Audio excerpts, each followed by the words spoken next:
I yield 2.5 minutes to the gentleman from California, Mr. Sherman. This is indeed a resolution to roll back sanctions and then hope that maybe we'll reimpose them on some other basis not detailed by the gentleman from Florida. This is not some meaningless resolution to feel good about or to message about. It has practical consequences.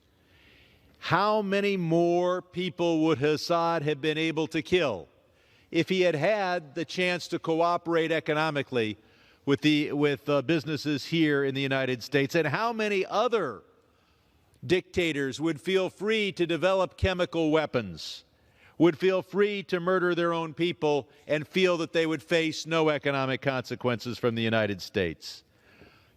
Our policy has not turned Syria into a garden spot. But what would the world be like if America turned its back on the crimes of Assad? Assad has killed more than 500,000 of his own people, forced 12 million people to flee. But these particular sanctions are imposed on the Assad regime specifically because of his support for Hamas and Hezbollah. Think of that. We are having the president of Israel come here tomorrow, and what would we greet him with? But nothing but a rollback of sanctions against two terrorist organizations who are trying to kill as many Israeli civilians as possible every day of the week.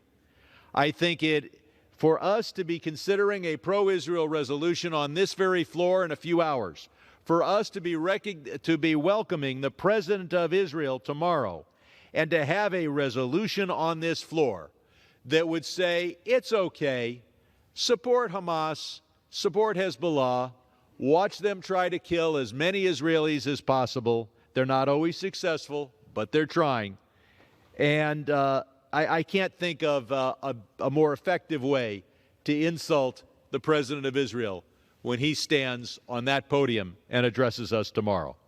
So let us continue to do what we can and remember that these sanctions do not expose a single American serviceman to risk of death, risk of injury. We should at least be willing to use the economic power of the United States to do what we can to rein in Syria and to make it clear to other dictators chemical weapons, mass murder, support for terrorists Gentleman's time's expired. Is not something that will